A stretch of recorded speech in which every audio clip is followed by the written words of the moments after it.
লোকে বলাবলি করছিল, আরিফ সেই ২৫ বছরের তাগড়া যুবক, যার চোখের তারায় ছিল স্বপ্ন আর হাতে ছিল পরিশ্রমী পেশি, সে নাকি বিয়ে করেছে। কিন্তু তার নববধূর পরিচয় শুনে পুরো গ্রাম যেন এক শীতল স্রোতের ধাক্কায় স্থবির হয়ে গেল। তার স্ত্রী নাকি ৮০ বছর বয়সী এক বৃদ্ধা, নাম তার বেগম নূরজাহান, যিনি বসবাস করেন রূপনগরের এক রহস্যময় শান্তিধাম প্রাসাদে। এই অদ্ভুত সম্পর্ক নিয়ে লোকের মুখে মুখে ফিরতে লাগল হাজারো কথা, কৌতূহল আর ফিসফাস, যা গ্রামের শান্ত পরিবেশকে মুহূর্তেই চঞ্চল করে তুলল। কে জানত এই অস্বাভাবিক বিয়ের আড়ালে লুকিয়ে আছে এক এমন রহস্য, যা সময়ের বালি সরিয়ে এক চরম সত্যকে উন্মোচন করবে।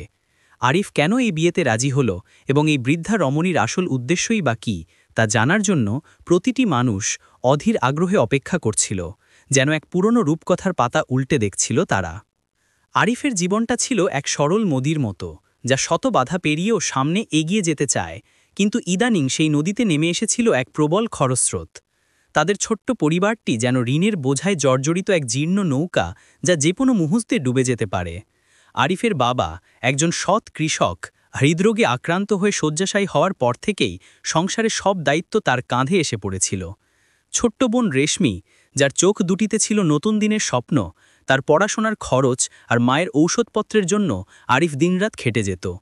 কিন্তু প্রতি মাসের শেষে মহাজনের করা কঠিন সুদ তাকে ঘুমাতে দিত না, যেন এক অলক্ষ্য দানব প্রতিনিয়ত তার স্বপ্নগুলো গিলে খাচ্ছিল।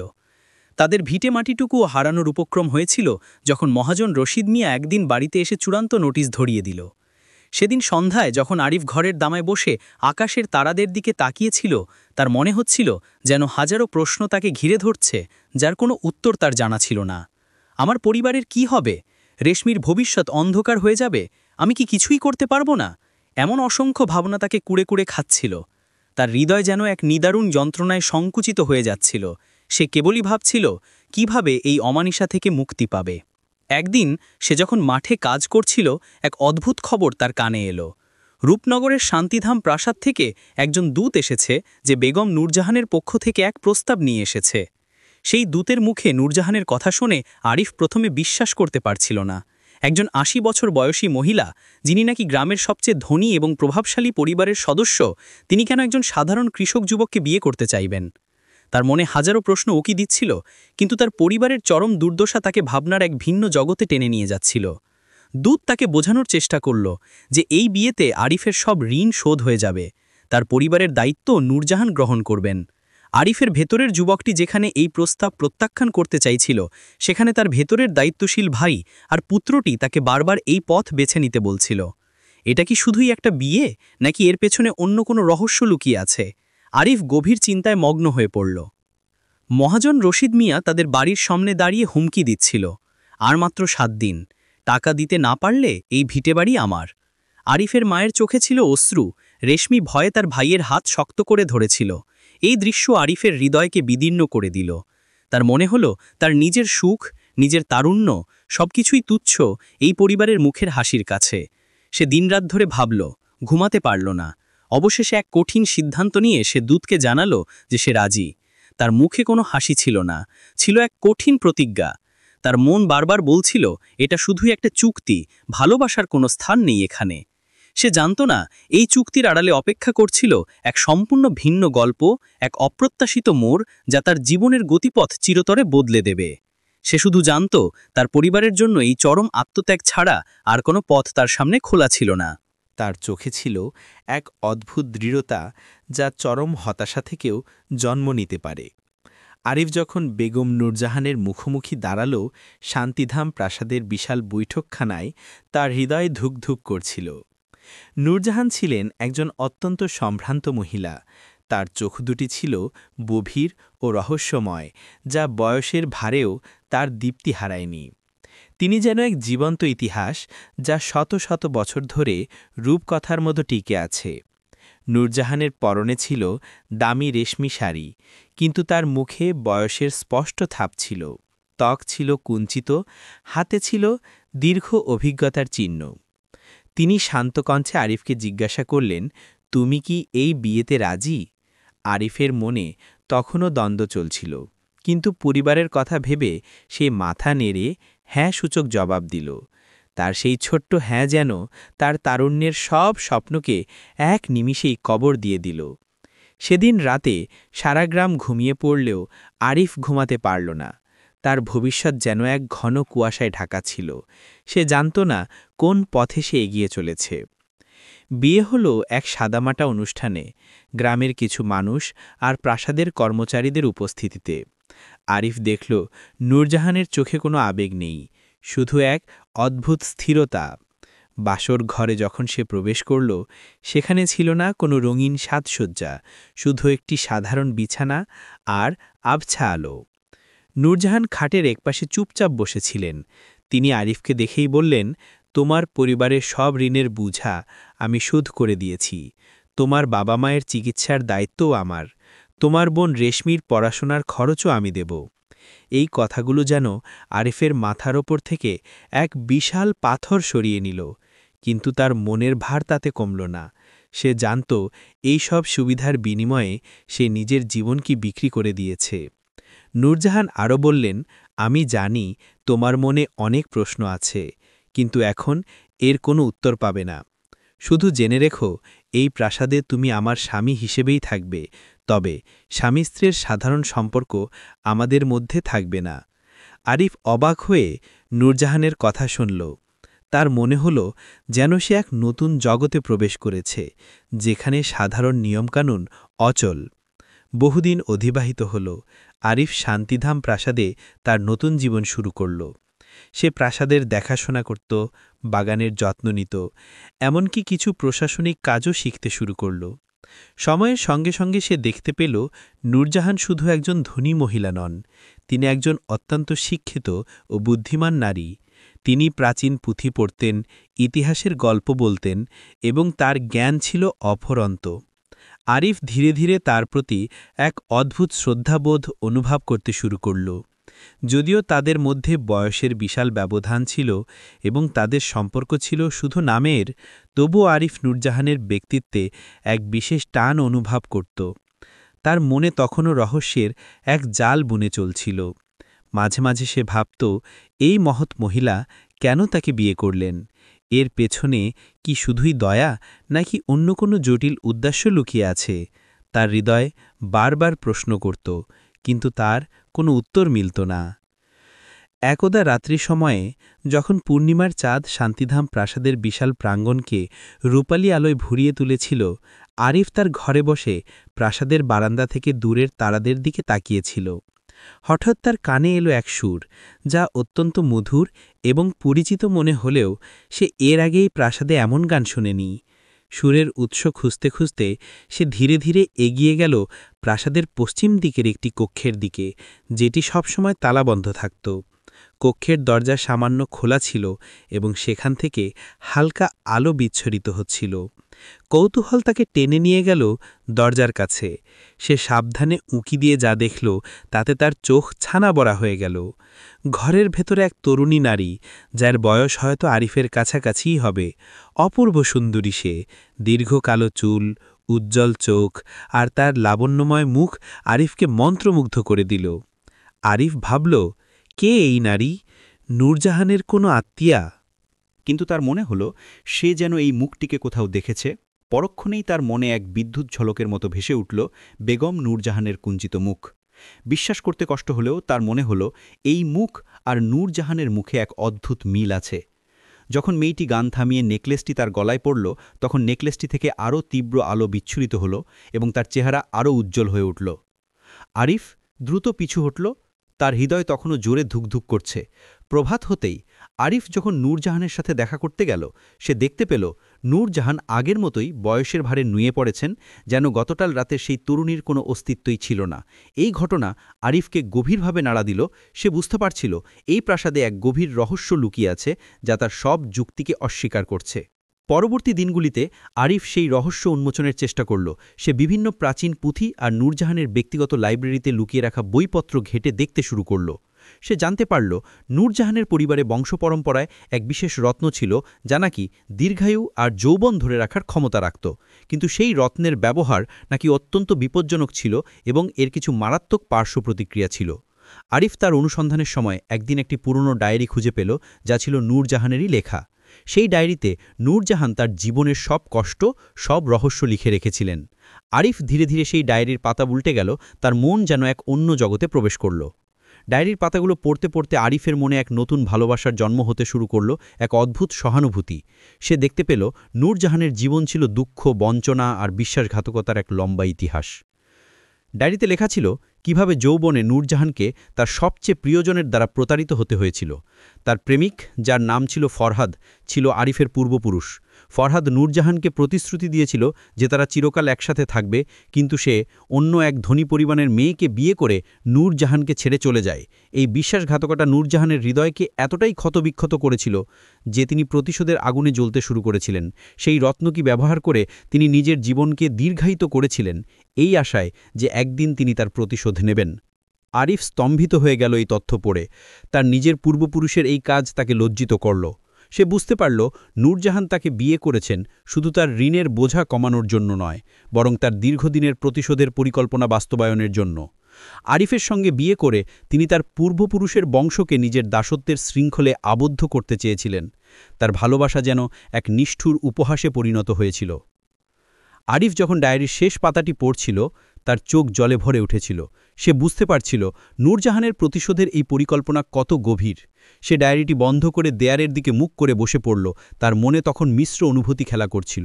একদিকে তার পূর্বপুরুষের কৃতকর্মের জন্য লজ্জা এবং অন্যদিকে নূরজাহানের প্রতি এক অদ্ভুত মায়া। তার সমস্ত সত্তা যেন এক কঠিন প্রশ্নের সম্মুখীন হল। কিভাবে সে এই পরিস্থিতি মোকাবেলা করবে? সে কি এই প্রতিশোধের অংশীদার হবে, নাকি ভালোবাসার জোরে এই প্রতিহিংসার চক্র ভাঙার চেষ্টা করবে?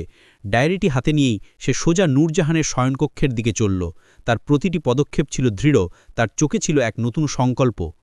যখন সে নূরজাহানের কক্ষে প্রবেশ করল, সেখানে সেই তরুণী রমণীকে দেখতে পেল। নেকলেসের আলোয় তার যৌবন ঝলমল করছে। সে এখন আর ৮০ বছরের বৃদ্ধা নন, বরং এক রূপবতী যুবতী, যার বয়স আরিফের কাছাকাছিই হবে। নূরজাহান তাকে দেখে মৃদু হাসলেন। তার হাসি ছিল মায়াবী, কিন্তু আরিফ জানত এর আড়ালে লুকিয়ে আছে এক দীর্ঘদিনের ব্যথা আর প্রতিশোধের স্পৃহা। আরিফ কাঁপা কণ্ঠে বলল, আমি সব জেনে গেছি নূরজাহান, আপনার প্রতিশোধের কথা, আমার পূর্বপুরুষ ফরহাদের বিশ্বাসঘাতকতা সব। নূরজাহানের মুখে মুহূর্তের জন্য এক কঠিন অভিব্যক্তি ফুটে উঠল, তারপর আবার তা শান্ত হয়ে গেল। তিনি বললেন, আমি জানতাম তুমি একদিন জানবে। এই প্রাসাদের প্রতিটি কোণায় আমার অতীতের গল্প লুকিয়ে আছে। কিন্তু তুমি কি জানো ফরহাদকে আমি কতটা ভালোবাসতাম? তার বিশ্বাসঘাতকতা আমার হৃদয়কে কতটা পুড়িয়েছে। সেই আগুন আজও আমার বুকে জ্বলছে। আরিফ তার দিকে তাকিয়ে বলল, কিন্তু এই প্রতিশোধের কি প্রয়োজন? আপনি আপনার যৌবন ফিরে পেয়েছেন, আপনি ধনী, আপনার আর কি চাই? আমার পূর্বপুরুষের ভুলের জন্য আমাকে কেন বলি হতে হবে? নূরজাহান তার কাছে এগিয়ে এসে বললেন, তুমি বলি হচ্ছ না আরিফ, তুমি তো আমারই অংশ। তোমার পূর্বপুরুষ আমাকে কষ্ট দিয়েছে, তার প্রায়শ্চিত্ত তোমাকেই করতে হবে। আমি তোমাকে বিয়ে করেছি যাতে তুমি এই প্রাসাদেরই একটি অংশ হয়ে থাকো, আমার ইচ্ছার অধীনে। তুমি কি বোঝো না আমি কি যন্ত্রণা ভোগ করেছি? আরিফ মাথা নিচু করে বলল, আমি বুঝি, কিন্তু এর সমাধান প্রতিশোধ নয়। ক্ষমা আপনাকে শান্তি দেবে, মুক্তি দেবে। নূরজাহান হাসলেন। সেই হাসি ছিল বেদনা মেশানো। ক্ষমা? ক্ষমা চাইতে তো সে আসেনি। আমি অপেক্ষা করেছি বছরের পর বছর, শত বছর ধরে। আমার ভালোবাসার কোনো মর্যাদা সে রাখেনি। এই যৌবন আমি ফিরে পেয়েছি শুধু তাকে জবাব দেওয়ার জন্য, তার বংশকে দেখানোর জন্য যে নূরজাহান মরেনি, সে আজও জীবিত। আরিফ তার হাত ধরে বলল, কিন্তু আমি ফরহাদ নই, আমি আরিফ। আমি আপনাকে সম্মান করি, আমি আপনার কষ্ট অনুভব করি। এই মুহূর্তে আমার মনে আপনার প্রতি জন্ম নিয়েছে এক গভীর ভালোবাসার অনুভূতি, যা শুধুমাত্র শারীরিক সৌন্দর্যের জন্য নয়, বরং আপনার ভেতরের মানুষটিকে আমি ভালোবাসি, আপনার যন্ত্রণা ও আপনার সংগ্রামকে আমি ভালোবাসি। নূরজাহান আরিফের দিকে তাকালেন। তার চোখে ছিল বিস্ময়। ভালোবাসা? তুমি আমাকে ভালোবাসো? একজন বৃদ্ধাকে, একজন প্রতিশোধপ্রবণ নারীকে? আরিফ দৃঢ় কণ্ঠে বলল, হ্যাঁ, আমি আপনাকে ভালোবাসি। আপনি বৃদ্ধা নন, আপনি আমার চোখের সামনে যে রমণী, তাকেই আমি ভালোবাসি। আমি আপনার অতীতের কষ্টকে মুছে দিতে চাই। আমরা একসাথে একটা নতুন জীবন শুরু করতে পারি, যেখানে প্রতিশোধ নয়, শুধু ভালোবাসা থাকবে। নূরজাহানের চোখ ছলছল করে উঠল। শত বছরেও যা ঘটেনি, আজ সেই আবেগ তাকে গ্রাস করল। তার হৃদয়ের গভীর থেকে যেন এক বিশাল বরফ গলতে শুরু করল। নূরজাহান আরিফের হাত ধরে বললেন, আমি জানি না কি বলবো। আমি এত বছর ধরে শুধু প্রতিশোধের আগুন নিয়ে বেঁচেছিলাম, ভালোবাসার কথা তো ভুলেই গিয়েছিলাম। আরিফ তাকে জড়িয়ে ধরল। সেই আলিঙ্গনে ছিল গভীরতা, ছিল এক অসম্ভব ভালোবাসার উষ্ণতা। প্রতিশোধ আপনাকে শান্তি দেবে না নূরজাহান, শুধু ভালোবাসা পারে আপনার ক্ষত সারাতে। ঠিক সেই মুহূর্তে নেকলেসটি থেকে তীব্র নীল আলো বিচ্ছুরিত হল, যেন তার শক্তি ফুরিয়ে যাচ্ছিল। নূরজাহান আর্তনাদ করে উঠলেন, তার শরীর কাঁপতে শুরু করল, আর তার যৌবনের রূপ ধীরে ধীরে ফিকে হয়ে যেতে লাগল। আরিফ ভয় পেয়ে গেল। কি হচ্ছে নূরজাহান, কি হচ্ছে? সে চিৎকার করে উঠল। নূরজাহান বললেন, রত্নের শক্তি ফুরিয়ে যাচ্ছে আরিফ, আমার সবাই ঘনিয়ে এসেছে। আমি এই রত্ন ব্যবহার করেছি দীর্ঘকাল বেঁচে থাকার জন্য, কিন্তু এর একটি সীমা আছে। তার চোখে ছিল এক অদ্ভুত শান্তি, যা আরিফ কখনো দেখেনি। তার প্রতিশোধের আগুন যেন ভালোবাসার উষ্ণতায় নিভে যাচ্ছিল। আমি দুঃখিত আরিফ, আমি তোমাকে আমার প্রতিশোধের খেলায় ব্যবহার করতে চেয়েছিলাম, কিন্তু তোমার ভালোবাসা আমাকে বদলে দিয়েছে। আমি এখন বুঝতে পারছি, ক্ষমা আর ভালোবাসাই আসল পথ। তার শরীর আরও দুর্বল হয়ে গেল, তার চেহারা আবার ৮০ বছরের বৃদ্ধার মতো হয়ে গেল। তিনি আরিফের হাত ধরে শেষবারের মতো বললেন, আমার জন্য কোনো দুঃখ করো না আরিফ, আমি অবশেষে শান্তি পেলাম। তুমি নিজের জীবন বাঁচো, ভালোবাসার জীবন বাঁচো, আমার ক্ষমা হলো। তার শেষ কথাগুলি ফিসফিস করে কানে এলো, তারপর তার হাত শীতল হয়ে গেল। নূরজাহান চিরতরে চোখ বুঝলেন, তার মুখে ছিল এক পবিত্র হাসি। আরিফ জানত, তার ভালোবাসার জোরে সে ১০০ বছরের প্রতিশোধের চক্রকে ভেঙে দিতে পেরেছে, এবং নূরজাহান অবশেষে মুক্তি পেয়েছেন। নূরজাহানের মৃত্যুর পর শান্তিধাম প্রাসাদ এক গভীর নীরবতা নেমে এলো। আরিফ শোকাহত হলেও তার মনে ছিল এক অদ্ভুত শান্তি। সে বুঝতে পারছিল নূরজাহান এখন সত্যিকারের মুক্তি পেয়েছেন। তার সেই প্রতিজ্ঞা, প্রতিশোধের আগুন, সবকিছু আরিফের ভালোবাসার কাছে হার মেনেছিল। সে তার শেষ মুহূর্তের কথাগুলো মনে করার চেষ্টা করল, যেখানে নূরজাহান ক্ষমা চেয়েছিলেন এবং তাকে নতুন করে জীবন শুরু করার কথা বলেছিলেন। আরিফ সিদ্ধান্ত নিল নূরজাহানের শেষ ইচ্ছা পূরণ করবে। সে প্রাসাদ এবং তার সব সম্পদকে জনকল্যাণে ব্যবহার করার ব্যবস্থা করল। গ্রামের স্কুল, হাসপাতাল এবং গরিবদের জন্য একটি আশ্রয়কেন্দ্র তৈরি করার পরিকল্পনা নিল। নূরজাহানের নামেই সেই সব প্রতিষ্ঠান গড়ে তোলার সিদ্ধান্ত হল, যাতে তার নাম শুধু ধনী বা রহস্যময় নারী হিসেবে নয়, একজন দয়ালু মানুষ হিসেবেও পরিচিত হয়। এই সময়ে আরিফের পরিবারের সদস্যরা শান্তিধামে এসে উঠল। আরিফের বাবা ধীরে ধীরে সুস্থ হয়ে উঠছিলেন এবং রেশমি তার পড়াশোনায় মনোযোগী হয়েছিল, এবং আরিফের মা তার ছেলের এই আত্মত্যাগকে বুঝতে পারছিলেন। তারা যখন শান্তিধাম প্রাসাদে বিশালতা এবং আরিফের নতুন দায়িত্ব দেখল, তাদের মনে আনন্দের পাশাপাশি ছিল এক অদ্ভুত গর্ব।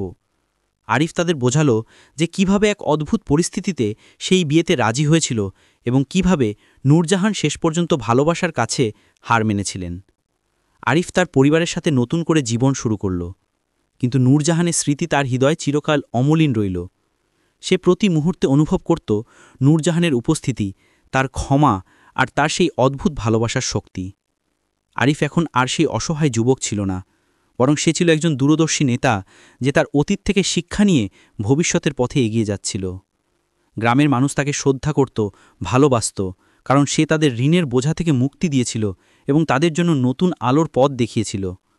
তার হৃদয়ের ক্ষত শুকিয়ে গেলেও নূরজাহানের সঙ্গে তার সেই অস্বাভাবিক সম্পর্ক, সেই গভীর রহস্য এবং ভালোবাসার সেই চরম বিজয় তাকে একজন ভিন্ন মানুষে পরিণত করেছিল। সে জানত, জীবন তাকে যে কঠিন পরীক্ষায় ফেলেছিল, সেখান থেকে সে শুধু পরিবারের জন্য নয়, নিজের জন্যও এক নতুন পথ খুঁজে নিতে পেরেছিল। বহুদিন অতিবাহিত হল এবং আরিফ তার নতুন দায়িত্বে নিজেকে সম্পূর্ণরূপেই নিয়োজিত করল। শান্তিধাম প্রাসাদ এখন শুধু একটি ব্যক্তিগত সম্পত্তি ছিল না, বরং তা পরিণত হয়েছিল একটি দাতব্য প্রতিষ্ঠানে, যা রূপনগর এবং আশেপাশের গ্রামের মানুষের জন্য শিক্ষা, স্বাস্থ্য এবং আশ্রয়ের সুযোগ তৈরি করেছিল। নূরজাহান স্মৃতি হাসপাতাল, বেগম নূরজাহান স্কুল এবং ফরহাদ নূরজাহান স্মৃতি পাঠাগার, এই ৩টি প্রতিষ্ঠান তার এবং তার পূর্বপুরুষের স্মৃতি বহন করে চলছিল, তবে ভিন্ন এক অর্থে, প্রতিশোধের জায়গায় ভালোবাসা আর ক্ষমার প্রতীক হিসেবে। আরিফ তার জীবনে সেই অদ্ভুত অধ্যায় থেকে যে জ্ঞান লাভ করেছিল তা তাকে একজন জ্ঞানী ও সহানুভূতিশীল মানুষে পরিণত করেছিল। তার চোখে এখন আর হতাশা ছিল না, ছিল এক নির্মল শান্ত আর দৃঢ় প্রত্যয়। আরিফ কিছুদিন পর গ্রামের এক সাধারণ মেয়েকে বিয়ে করল, যার নাম ছিল ফরিহা। ফরিহা ছিল সরল মনের, দয়ালু, এবং তার ভালোবাসায় ছিল না কোনো জটিলতা বা রহস্য। তাদের ঘরে জন্ম নিল এক পুত্র সন্তান, যার নাম রাখা হল ফরহাদ, নূরজাহানের প্রথম ভালোবাসার স্মরণে। তবে এবার কোনো প্রতিশোধের জন্য নয়, বরং ভালোবাসার এক নতুন শুরু হিসেবে। আরিফের পরিবার নতুন করে গড়ে উঠল, যেখানে ছিল শান্তি, ভালোবাসা আর পারস্পরিক শ্রদ্ধাবোধ। রেশমি সফলভাবে তার পড়াশোনা শেষ করে শিক্ষিকা হল এবং গ্রামের শিশুদের শিক্ষার আলো বিলিয়ে দিল। আরিফ জানত নূরজাহানের জীবনের সমাপ্তি ছিল তার জীবনের এক নতুন শুরু।